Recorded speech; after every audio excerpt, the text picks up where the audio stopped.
BNP সাম্প্রদায়িক সম্প্রীতিতে বিশ্বাস করে। শহীদ রাষ্ট্রপতি জিয়াউর রহমান সাম্প্রদায়িক সম্প্রীতিতে বিশ্বাস করতেন।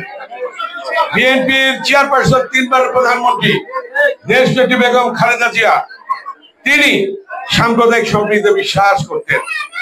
বিএনপির ভারপ্রাপ্ত চেয়ারম্যান দেশনায়ক তারেক রহমান সাম্প্রদায়িক সম্প্রীতিতে বিশ্বাস করেন এবং বিএনপির ভারপ্রাপ্ত চেয়ারম্যান দেশনায়ক তারেক রহমান বলেছেন, ধর্ম যার যার, নিরাপত্তা পাওয়ার অধিকার সবার।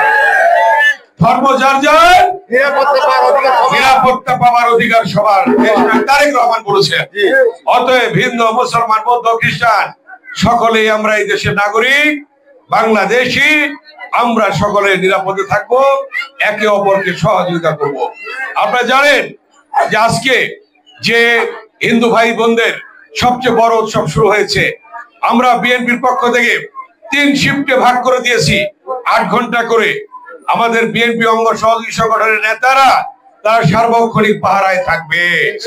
সার্বক্ষণিক পাহারায় থেকে তারা হিন্দু ভাই বোনেরা সুন্দরভাবে স্বাচ্ছন্দ্যে তারা এই শারদীয় দুর্গা উৎসব পালন করতে পারে, সেই জন্যই আজকে বিএনপি ব্যবস্থা গ্রহণ করেছে।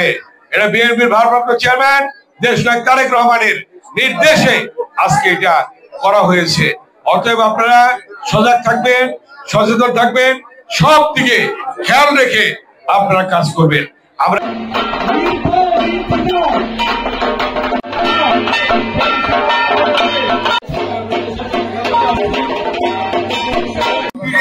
জয়যুক্ত পরিবেশ